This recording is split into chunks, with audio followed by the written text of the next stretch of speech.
Right now, artificial intelligence researchers are tracking a phenomenon called model collapse, when large language models run out of fresh human data and must train on their own synthetic outputs. Their responses rapidly degrade into nonsense. This animated chart shows exactly how pervasive the problem is. Look at this intersecting line. As the volume of web data spikes, we see a corresponding plummet in data quality. Today, over 74% of newly published web pages contain AI-generated text. The machine is actively poisoning its own well. This degradation happens to humans, too. When we passively offload our intellectual work to algorithms, we accumulate what researchers call cognitive debt. Without deep engagement, our neural connectivity weakens, and our ability to retain information drops. Globally, this cognitive debt manifests in three distinct ways. We see anomony, which is the erosion of our shared moral norms. We experience atomy, as our social bonds fracture into lonely, polarized echo chambers. And we suffer atrophy, a gradual, collective loss of our agency. Model collapse in our technology and cognitive debt in our society are part of the same dynamic. We have built a system that survives by consuming its own foundations. The root cause of this dual collapse is an epistemic monoculture. We have trapped ourselves in a singular, computational way of knowing that views the entire world strictly as a set of extractable objects and data points. That extractive logic directly links our digital rot to our physical reality. Because it treats nature as a mere commodity, it drives rapid ecological devastation and climate chaos. And it treats human attention the same way. When a society is viewed only as a resource to be mined, structural reengineering and policy tweaks cannot fix the resulting social and political fractures. We have pushed this monoculture to its absolute limit. Resolving the polycrisis requires a shift in how we relate to the whole, moving from a detached, computational view toward an awareness of the relationality of all being.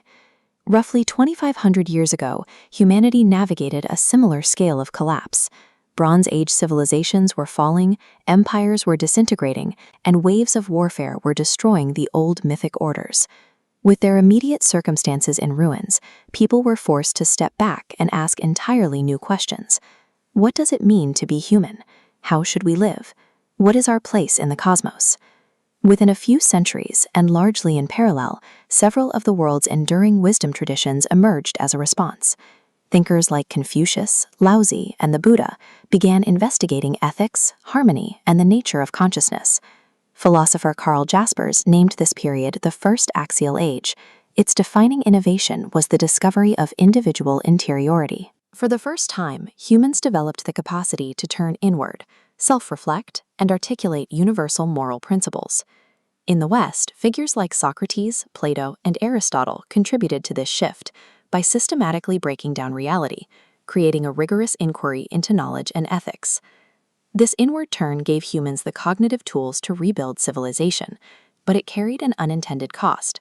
It initiated a slow historical separation of the human mind from the body and the individual from nature. Over millennia, the First Axial Age produced what philosopher Charles Taylor calls the buffered self. This is a human identity that feels autonomous, but also disembedded from the larger ecological and cosmic order.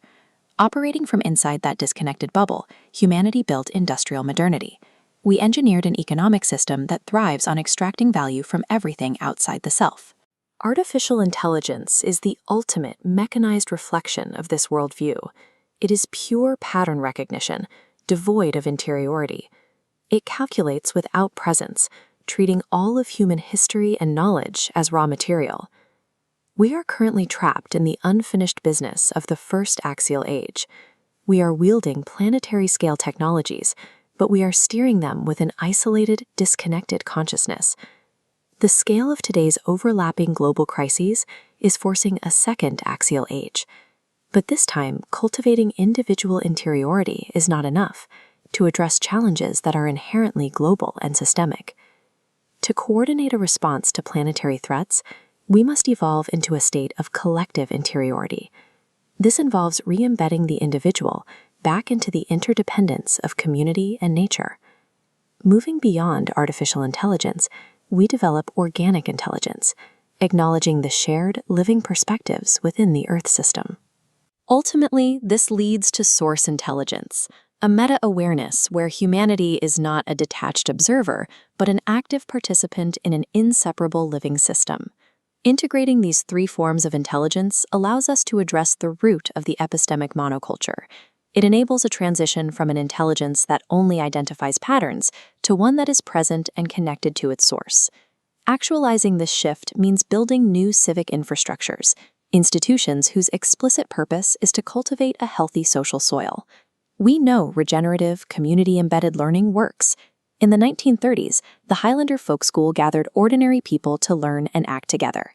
It was here that Rosa Parks, Martin Luther King Jr., and others trained, proving that deep civic infrastructure can birth societal change. Today, new islands of coherence are forming.